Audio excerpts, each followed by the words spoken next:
और आपको 2025 board exam देना है, तो आज का ये वीडियो आप सभी के लिए बहुत ही ज़्यादा इम्पोर्टेंट है, क्योंकि आज के इस वीडियो में मैं आपको क्लास 12 केमिस्ट्री के जितने भी मोस्ट इम्पोर्टेंट टॉपिक हैं सभी टॉपिक को मैं एक ही वीडियो में बताऊंगा। अगर आप इन 70 टॉपिक को पूरे केमिस्ट्री में पढ़कर जाते हैं तो आपको भैया 70 में से 65 प्लस लाने से कोई नहीं रोक सकता।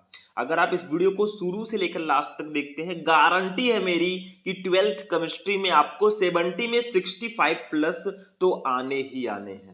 तो बस ये 70 टॉपिक पढ़कर जाना, 70 में 70 हम आपको दिलाएंगे, बस आप लोग सपोर्ट बनाए रखें, ठीक है। तो 12th केमिस्ट्री का ये बहुत ही ज्यादा इंपॉर्टेंट वीडियो है। मैं आपको टॉपिक तो बताऊंगा ही, साथ में आपको केमिस्ट्री की तैयारी कैसे करनी है, एक टॉपर कैसे केमिस्ट्री को पढ़ता है। जैसे आप लोग हैं, आपको कोई भी टॉपिक मिल जाए सबको नहीं पढ़ना है, जो जो मोस्ट इंपॉर्टेंट टॉपिक है उनको पढ़ना है, क्योंकि समय बहुत ज्यादा नहीं है। तो मैं आपको कुछ टिप्स एंड ट्रिक्स भी दूंगा ताकि आप लोग अच्छे से तैयारी कर सकें। तो सबसे पहले मैं आपको ये बताऊंगा कैसे आपको पूरे केमिस्ट्री की तैयारी करनी है ताकि आप कम समय में बहुत अच्छी तैयारी कर सकें। उसके बाद में मैं आपको केमिस्ट्री के पूरे चैप्टर के 70 यानी कि 70 जो सबसे महत्वपूर्ण टॉपिक हैं उनको मैं आपको बताऊंगा। तो चलिए देखते हैं। बस आपको इतना टॉपिक पढ़कर जाना है जो मैं 70 टॉपिक बता रहा हूं, इससे बाहर बोर्ड एग्जाम में कुछ नहीं आएगा। हर साल ये टॉपिक आपके बोर्ड एग्जाम में पूछ जाते हैं, किसी भी टीचर से जाकर पूछ लो 12th वाले, वो आपको यही सब टॉपिक बताएंगे इंपॉर्टेंट जो आज मैं आपको बताने वाला हूं। लेकिन सारे टॉपिक्स किसी को नहीं पता। देखो कुछ टिप्स पहले मैं आपको दे देता हूं। आप लोग क्या करना, इस वीडियो को ज्यादा से ज्यादा लाइक करना। अगर आप चाहते हैं कि मैं ऐसे ही फिजिक्स और भी सारे सब्जेक्ट का वीडियो लाऊं तो इस वीडियो को आपको ज्यादा से ज्यादा लाइक करना है। अगर वीडियो 2000 लाइक्स तक पहुंच जाएगा तो इसका पूरा पीडीएफ और सॉल्यूशन दोनों मैं आपको दूंगा, ठीक है। बस आप लोग सपोर्ट बनाए रखें। देखो सबसे पहले मैं आपको कुछ तरीके बता देता हूं कैसे आपको तैयारी करनी है। आपके पास समय बहुत ज्यादा नहीं है, उसके अकॉर्डिंग मैं आपको बताऊंगा तैयारी आपकी कैसी होनी चाहिए। उसके बाद मैं आपको सारे टॉपिक एक एक करके बताऊंगा। टेंशन मत लेना, पैशेंस रखो। देखो आपको सबसे पहले केमिस्ट्री के चैप्टर को पढ़ना है। देखो स्टूडेंट, आप लोग बहुत सारे स्टूडेंट हैं जो सिर्फ इंपॉर्टेंट पढ़ते पढ़ते सोचते हैं बस भैया केमिस्ट्री में हमारा तो 70 में 70 पक्का है। लेकिन अगर आप लोग चैप्टर्स को पढ़ते हैं, जैसे चैप्टर्स में जो टॉपिक है उसको पढ़ते हैं, तो आपको ज्यादा अच्छा रहेगा, आपकी तैयारी ज्यादा अच्छी होगी। क्योंकि भैया चैप्टर जो आपका होता है, जो इंपॉर्टेंट क्वेश्चन बनते हैं वो कहां से आते हैं, कहीं अलग से तो आते नहीं है किसी दूसरे चैप्टर से। जो आप में चैप्टर, जैसे फर्स्ट चैप्टर आपका है विलेन, अब विलेन चैप्टर से जितने भी मोस्ट इंपोर्टेंट क्वेश्चन होंगे वो विलेन चैप्टर में जितने टॉपिक हैं उसी से रिलेटेड होंगे। तो आप टॉपिक पढ़िए या चैप्टर पढ़िए, दोनों सेम ही है लगभग, ठीक है, चाहे इंपॉर्टेंट पढ़िए। बस यही चीज मैं कहना चाह रहा हूं कि आप लोग चैप्टर्स पर भी ध्यान दें। चैप्टर्स में जो टॉपिक्स हैं उसके नोट्स बनाएं, उसको पढ़ें। बाकी इंपॉर्टेंट तो मैं अभी आपको 70 टॉपिक जो बताऊंगा इसको भी आपको पढ़ना है। तो बस ये 70 टॉपिक पढ़ लीजिएगा जो आज मैं बताने वाला हूं, काम हो जाएगा। जो कमजोर स्टूडेंट है, जिनकी तैयारी अब तक बहुत अच्छे से नहीं हुई है, सिर्फ यही 70 टॉपिक पढ़कर वो बहुत अच्छे नंबर से पास होंगे। और जिनको टॉपर बनना है, पूरे चैप्टर्स को उनको साथ में लेकर चलना और साथ में ये 70 टॉपिक बिल्कुल भी मिस नहीं करना है। तीसरी चीज, केमिस्ट्री का चैप्टर वाइज न्यूमेरिकल सॉल्व करें। देखो स्टूडेंट, आपके केमिस्ट्री में न्यूमेरिकल भी है और चैप्टर वाइज हमें क्या सॉल्व करना, 3 ही चैप्टर हैं, चैप्टर 1, चैप्टर 2 और चैप्टर 3। यही 3 चैप्टर हैं जिसमें न्यूमेरिकल है, बाकी चैप्टर में न्यूमेरिकल है ही नहीं। यानी कि विलेन चैप्टर, विद्युत रसायन चैप्टर और रासायनिक बलगतिकी चैप्टर, इन्हीं 3 चैप्टर में केवल न्यूमेरिकल्स हैं। तो इन्हीं 3 चैप्टर के जितने फॉर्मूले हैं सबको याद कर लो और इन्हीं 3 चैप्टर के जो न्यूमेरिकल्स हैं उसको सॉल्व कर लो, आपका नंबर बिल्कुल कंप्लीट रहेगा। तो क्यों टेंशन ले रहे हो, 3 चैप्टर के न्यूमेरिकल नहीं सॉल्व कर पाओगे तो क्या कर पाओगे, ठीक है। अभी मैं बताऊंगा सब कुछ क्या क्या इंपॉर्टेंट है पूरे केमिस्ट्री में। पूरे केमिस्ट्री का हम लोग खात्मा आज करने वाले हैं, ठीक है। बस ध्यान से इस वीडियो को देखना। अब देखो केमिस्ट्री में जितने भी नेम्ड रिएक्शन हैं सबको पढ़ो। देखो नेम्ड रिएक्शन क्या होती है, जैसे आप केमिस्ट्री अगर ऑर्गेनिक केमिस्ट्री को अपने लेंगे चैप्टर 6 से 10 तक, तो उसमें आप देखेंगे वुड्स अपक्रिया, वुड्स फिटिंग अपक्रिया, कैनिजारो अपक्रिया, फ्रीडल क्रॉफ्ट अपक्रिया, एल्डोल संगठन, कार्बिल एमीन अपक्रिया, ऐसे ऐसे कई नेम्ड रिएक्शंस हैं। अब केमिस्ट्री हो उसमें रिएक्शन ना हो ऐसा तो नहीं हो सकता, जैसे फिजिक्स में डेरिवेशन ना हो ही नहीं सकता, ऐसे केमिस्ट्री बिना रिएक्शन के अधूरी है। तो रिएक्शन जो नेम्ड रिएक्शन है वो ज्यादातर आपके बोर्ड एग्जाम में आती है। और अगर आपको नेम्ड रिएक्शन का क्लास चाहिए, पूरा नेम्ड रिएक्शन मैंने एक ही वीडियो में बता रखा है, लगभग 11 या 12 नेम रिएक्शन है। एक मैंने वीडियो आपको प्रोवाइड करा, आप लोग सर्च करोगे class 12 chemistry important reaction Shubham lecturer, जितने भी नेम्ड रिएक्शन है सबको एक ही वीडियो में मैंने पढ़ाया है, तो उसको इस क्लास को देखने के बाद जाकर देख लेना, ठीक है। इसके बाद हमारा जो मोस्ट इंपॉर्टेंट टॉपिक है, आपने चैप्टर पढ़ा, टॉपिक पढ़ेंगे जो अभी मैं बताऊंगा, चैप्टर वाइज न्यूमेरिकल सॉल्व करेंगे, नेम्ड रिएक्शन पढ़ेंगे, लेकिन जो सबसे इंपॉर्टेंट चीज आती है केमिस्ट्री के chapter wise most important question को ढूंढकर पढ़ें। यानी कि आपको केमिस्ट्री का जो हर एक चैप्टर है, पूरे चैप्टर का जो मोस्ट इंपॉर्टेंट क्वेश्चन है, एक चैप्टर आप ले लीजिए, जैसे बिलेन चैप्टर लिया, उसमें कौन कौन से मोस्ट इंपॉर्टेंट क्वेश्चन है उसको ढूंढकर पढ़िए। और ढूंढना है ही नहीं आपको, अभी मैं आपको 75 टॉपिक बताऊंगा, वही आपको पढ़ना है। वही तो मैं लेकर आया हूं कि हर एक चैप्टर में कौन कौन से टॉपिक इंपॉर्टेंट है, वही मैं बताऊंगा। एक चीज मैं आपको और एक्स्ट्रा कर देता हूं, जो टॉपर की स्ट्रेटेजी होती है, आप प्रीवियस ईयर पेपर, ठीक है, और मॉडल पेपर, ये दोनों आपको सॉल्व करते रहना है, क्योंकि ये बहुत ही ज्यादा इंपॉर्टेंट है। तो ये तो कुछ टिप्स एंड ट्रिक्स थे कि आप चैप्टर को पढ़े, 70 टॉपिक पढ़े, न्यूमेरिकल सॉल्व करें, नेम्ड रिएक्शन पढ़ें, chapter wise most important question को ढूंढकर पढ़ें, प्रीवियस ईयर पेपर सॉल्व करें। अब आते हैं अपने मेन टॉपिक पर, जो कि केमिस्ट्री का हमारा 70 टॉपिक है, इसको आपको जरूर पढ़ना है। एक एक चैप्टर का मैं नाम लेते हुए चलूंगा, उसके टॉपिक्स को बताते हुए चलूंगा कि आपको हर एक चैप्टर में क्या क्या पढ़ना है, जो बहुत ज्यादा इंपॉर्टेंट है। सबसे फर्स्ट टॉपिक जो हमारा होगा, ये हमारे फर्स्ट चैप्टर विलयन से होगा। देखो मैं नाम बोल दे रहा हूं, ठीक है, ये फर्स्ट चैप्टर विलयन का टॉपिक है। विलयन में कौन कौन से टॉपिक हैं इसको देख लो, जो बहुत इंपॉर्टेंट है। फर्स्ट है हेनरी का नियम। अब हेनरी का नियम कितना ज्यादा इंपॉर्टेंट है ये मैं नहीं, किसी भी टीचर से आप पूछ लो, वो कहेगा भैया इसको जरूर पढ़ लेना, ये टॉपिक हमेशा आता रहता है। मोलरता एक टॉपिक है, मोलरता। अब मोलरता आपका टॉपिक भी पूछा जाता है और इससे रिलेटेड न्यूमेरिकल भी आता है, तो ये तो पढ़ना बहुत जरूरी है। मोललता ये भी पढ़ना बहुत जरूरी है, क्योंकि इसका भी न्यूमेरिकल आता है। मोल प्रभाज या मोल अंश, ये टॉपिक भी बहुत इंपॉर्टेंट है। देखो जितने टॉपिक मैं यहां पे बता रहा हूं सब सिलेक्टेड टॉपिक हैं। दुनिया के किसी भी टीचर से आप पूछोगे जो 12th को पढ़ाता है, वो कहेगा भैया ये टॉपिक तो आपको पढ़ने ही पढ़ने हैं। तो सिलेक्टेड टॉपिक मैं लेकर आया हूं, जिसको पढ़कर आप बहुत अच्छे नंबर से पास हो सकते हैं। राउल्ट का नियम फिर पढ़ना। राउल्ट का नियम, जैसे हेनरी का नियम इंपॉर्टेंट है, वैसे राउल्ट का नियम भी बहुत ज्यादा इंपॉर्टेंट है। उसके बाद में परासरण दाब या परासरण, ये क्या होता है, ये भी बहुत ज्यादा इंपॉर्टेंट है। तो जो टॉप 6 मोस्ट इंपॉर्टेंट क्वेश्चन है चैप्टर 1 के, वो मैंने आपको यहां पे बता दिया। ये सारे के सारे क्वेश्चन मोस्ट इंपॉर्टेंट की कैटेगरी में आते हैं।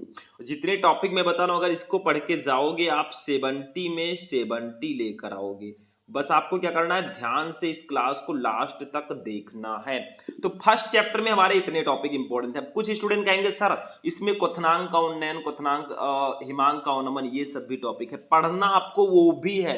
लेकिन जो स्टूडेंट कमजोर हैं, जो अच्छे पे तैयारी अब तक नहीं कर पाए हैं, स्पेशली ये क्लास उनके लिए। जो टॉपर हैं उनके लिए तो ये है ही, क्योंकि वो तो ऑलरेडी पढ़े हैं, उनको टेंशन ही नहीं है, ठीक है, नो टेंशन।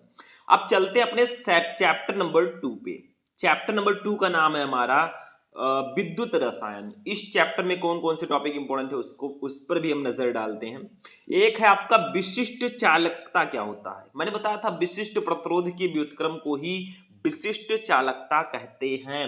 ये टॉपिक बहुत ज्यादा इंपॉर्टेंट है। दूसरा, मोलर चालकता क्या है, इसी चैप्टर में हमारा मोलर चालकता वाला टॉपिक भी है। एक नियम इसमें भी आ गया, कोलरॉस का नियम, बहुत ज्यादा इंपॉर्टेंट है, इसको तो आपको पढ़कर ही जाना है, कोलरॉस का नियम, क्योंकि सेकंड चैप्टर भी हमारा बहुत इंपॉर्टेंट होता है, तो इसमें भी टॉपिक्स इंपॉर्टेंट बहुत होंगे। चैप्टर 1 से 10 तक सारे टॉपिक मैं आपको बताऊंगा, धीरे धीरे करके आपको सारे टॉपिक समझ लेना। इसका पीडीएफ चाहिए तो कमेंट में पीडीएफ लिख देना, और पीडीएफ चाहिए तो इस वीडियो को 2000 लाइक्स तक आपको पहुंचाना है, ठीक है।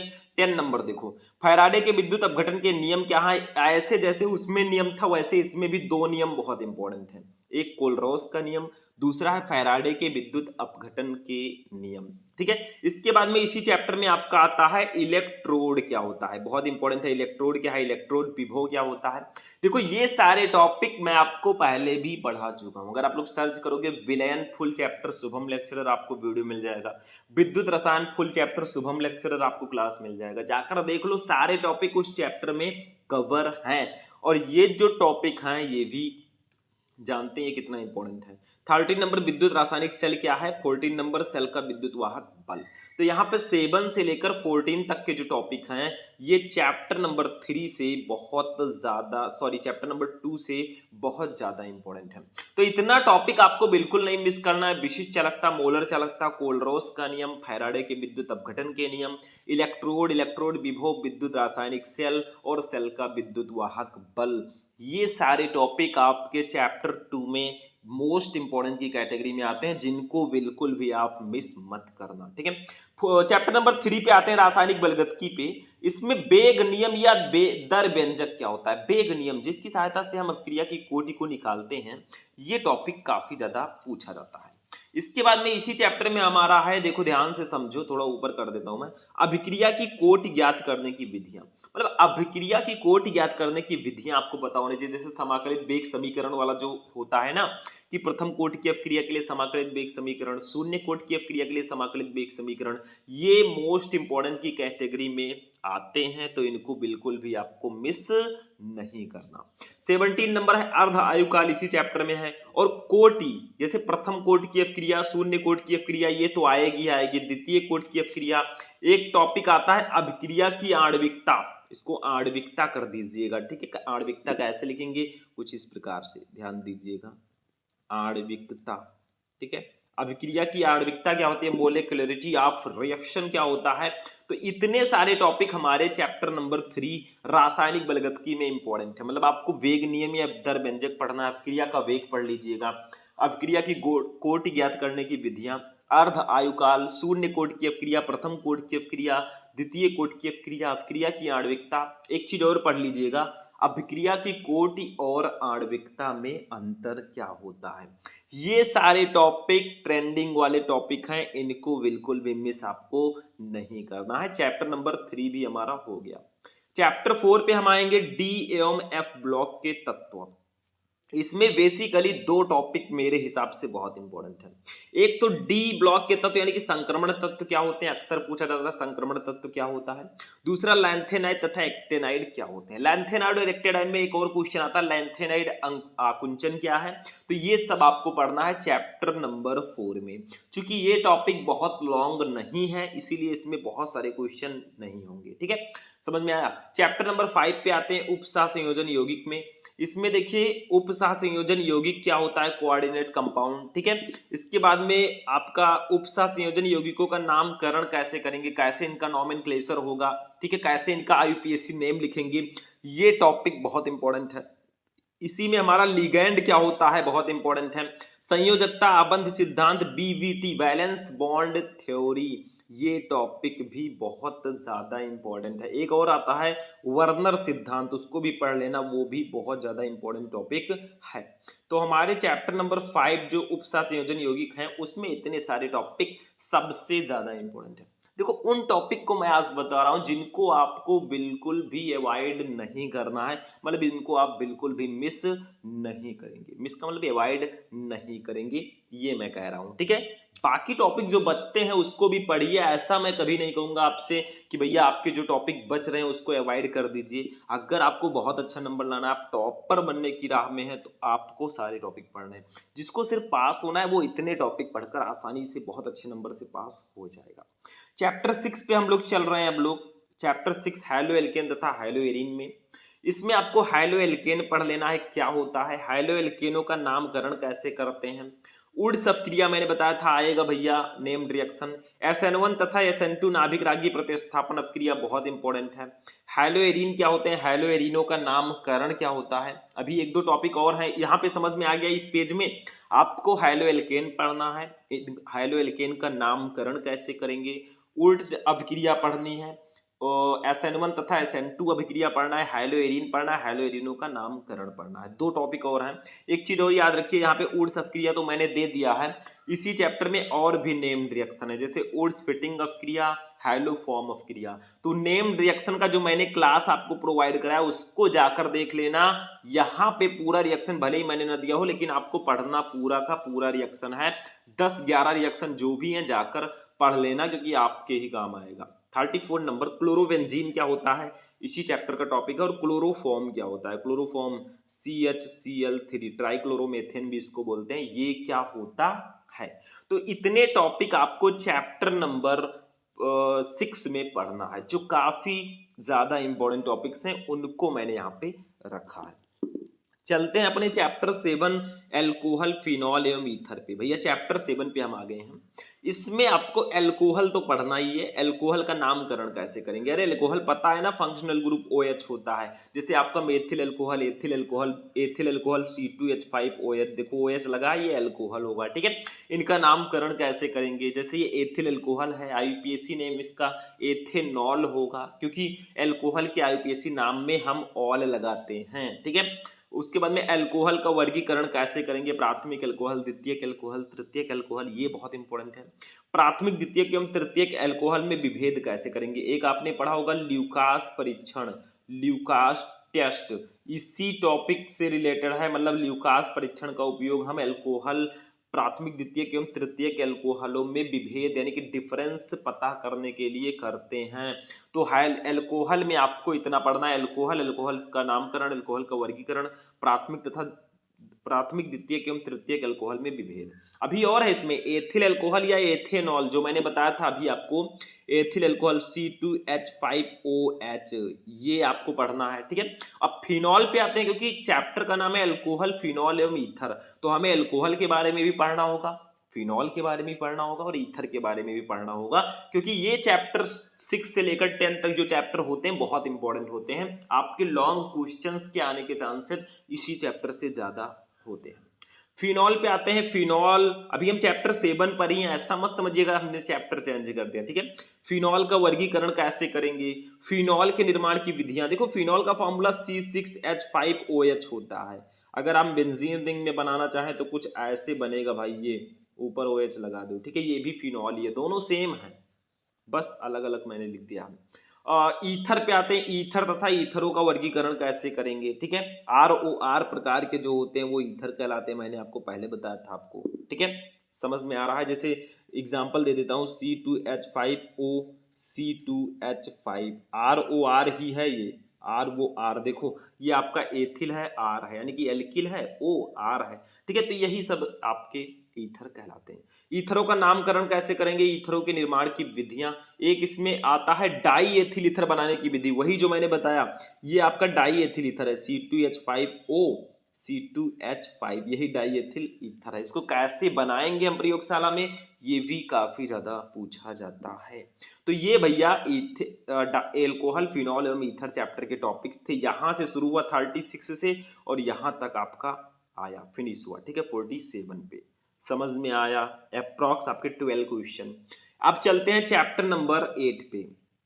नाम है चैप्टर का एल्डिहाइड, कीटोन एवं कार्बोक्सिलिक अम्ल।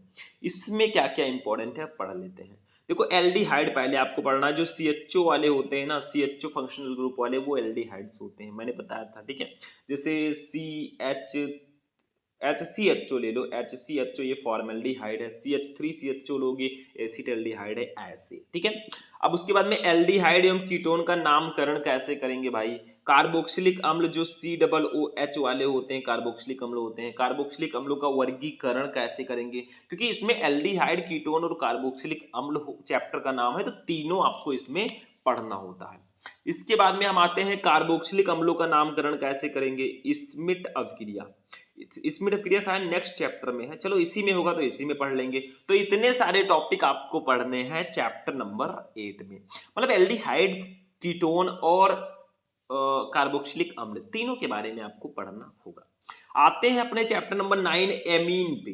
अब एमीन चैप्टर के हम टॉपिक्स को देखेंगे जो आपको पढ़ना है। देखो जितने भी टॉपिक मैं बता रहा हूं, ऐसा नहीं कि इधर इस कान से सुना दूसरे कान से निकाल दिया, सारे के सारे टॉपिक ट्रेंडिंग वाले टॉपिक हैं, मतलब इनको मिस करना मतलब बहुत बड़ी गलती करना। ठीक है, देखो नाइट्रो यौगिक आपको पढ़ना है। ठीक है, फॉर्मिक अम्ल क्या होता है इसको पढ़ना, ये काफी ज्यादा इंपॉर्टेंट टॉपिक है। नाइट्रोबेंजीन क्या होता है, नाइट्रोबेंजीन कर देना। ठीक है, एथिलेमीन बनाने की विधि देखो, C2H5NH2, ये एथिलेमीन है, इसको कैसे बनाया, और डाइजोनियम लवण। इतने टॉपिक आपके चैप्टर नंबर 9 में इंपॉर्टेंट है। देखो मैंने पहले भी आपको एक निर्देश दे दिया है कि भैया नेम्ड रिएक्शन सारे के सारे मैंने यहाँ पे नहीं लिखे हैं, इसमें भी नेम्ड रिएक्शंस हैं। अभी मैंने नाम लिया था कि वुड्स अफक्रिया, वुड्स फिटिंग अफक्रिया, स्मिट अफक्रिया, कार्बिलमीन अफक्रिया, कैनिजारो अफक्रिया, एल्डोल संघनन, बेंजोइन संघनन, ऐसे ऐसे बहुत सारे नेम्ड रिएक्शन है, टोटल 11 रिएक्शन हैं। तो इन सबको मैंने एक वीडियो में बता दिया, उसको आप लोग अलग से जाकर देख लेना सर्च करके, आपका नेम्ड रिएक्शन एक ही वीडियो में कंप्लीट हो जाएगा। ठीक है, आते हैं अपने लास्ट चैप्टर नंबर 10 के टॉपिक्स को अब हम लोग देखेंगे। देखो कार्बोहाइड्रेट क्या होता है इसमें होगा, क्योंकि चैप्टर नंबर 10 हमारा जैव अणु चैप्टर है, बायोमोलिक्यूल, मतलब हम सब जो जीव है ना, हमारे अंदर कौन कौन से अणु पाए जाते हैं, मॉलिक्यूल्स पाए जाते हैं, बस वही जैव अणु होता है भाई। ठीक है, जैसे हमारे अंदर सब कुछ पाया जाता है, कार्बोहाइड्रेट होता है, डाइसैकेराइड, पॉलीसैकेराइड, सेलुलोज, ठीक है, एमिनो अम्ल पाए जाते हैं, प्रोटीन हम लोग लेते हैं, सबको पता है। ये टॉपिक आपको सारे के सारे पढ़ने हैं। डीएनए तथा आरएनए क्या होता है, DNA deoxyribose nucleic acid, RNA ribose nucleic acid. ठीक है, सारे टॉपिक। एंजाइम हमारे अंदर होते हैं, विटामिन होते हैं, डीएनए फिंगर प्रिंटिंग, मतलब इतने टॉपिक बहुत इंपॉर्टेंट है। देखो सबसे पहला कार्बोहाइड्रेट है, फिर डाइसैकेराइड है, पॉलीसैकेराइड है, इसको पढ़ लेना। सेलुलोज क्या होता है इसके बारे में जानकारी होनी चाहिए। एमिनो अम्ल क्या होते हैं, कितने होते हैं एमिनो अम्ल, ये आपको पता होना चाहिए।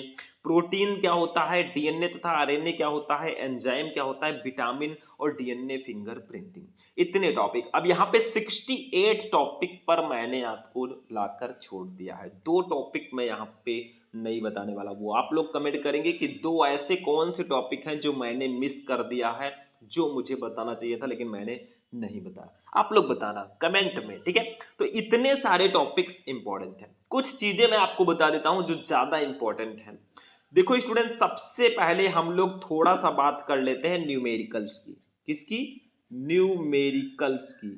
अब न्यूमेरिकल्स की बात करें भैया तो सिंपल सा है कि आपके 3 चैप्टर ज्यादा इंपॉर्टेंट है, चैप्टर 1, चैप्टर 2, चैप्टर 3, ये ज्यादा इंपॉर्टेंट है तीनों चैप्टर। अब हम बात करें लॉन्ग क्वेश्चंस की, जैसे विस्तृत उत्तरीय प्रश्न भी आपके एग्जाम में आते हैं, तो लॉन्ग क्वेश्चन आने के चांसेस जो हैं सबसे ज्यादा मेरे स्टूडेंट, वो आपके देखो, एक आपका डीओएमएफ ब्लॉक के तत्व चैप्टर से आ सकता है, चैप्टर नंबर 4 से। चैप्टर 6 हैलो एल्केन तथा हैलो एरीन से आता है, chapter 7 alcohol phenol, chapter 8 aldehyde ketone, और चैप्टर 9 आपका है एमीन। इन सब चैप्टर से लॉन्ग क्वेश्चन आने के चांसेस बहुत ज्यादा होते हैं। बाकी आपको जितने भी मोस्ट इंपोर्टेंट टॉपिक्स थे केमिस्ट्री के, वो मैंने आपको बता दिए अप्रॉक्स, इतना आपको पढ़ लेना है, इससे बाहर नहीं आने वाला। आपको जो भी टिप्स मैंने दिए कि आप लोग चैप्टर को पढ़ें, 70 टॉपिक पढ़ें, चैप्टर वाइज न्यूमेरिकल सॉल्व करें, नेम्ड रिएक्शन पढ़ें, इंपॉर्टेंट क्वेश्चन पढ़ें, प्रीवियस ईयर पेपर ये सब सॉल्व करें, ये सब बहुत जरूरी होता है एक टॉपर के लिए, क्योंकि सिर्फ पढ़ना जो है पर्याप्त नहीं होता, पढ़ना ही सफिशियंट नहीं होता, आपको और भी सारी चीजें पढ़नी होती हैं जो ज्यादा इंपॉर्टेंट होती हैं। ऐसा नहीं सिर्फ टॉपिक पढ़ने से काम हो जाएगा, आपको टॉपिक भी पढ़ना है, चैप्टर वाइज क्वेश्चंस को भी पढ़ना है। मैंने इस वीडियो में न्यूमेरिकल्स को नहीं लिया है, हाँ न्यूमेरिकल के टॉपिक को जरूर लिया है, क्योंकि मोलरता, मोललता, मोल प्रभाव जिन्हीं से रिलेटेड न्यूमेरिकल ज्यादातर आते हैं, तो उसको मैंने न्यूमेरिकल को नहीं लिया, वो आपको अलग से पढ़ना है। तो आज का क्लास आपको कैसा लगा, वीडियो अच्छा लगा वीडियो को लाइक कर देना, चैनल पर चैनल को सब्सक्राइब कर लेना। फिर हम लोग मिलेंगे नेक्स्ट वीडियो में नेक्स्ट टॉपिक के साथ, तब तक के लिए जय हिंद।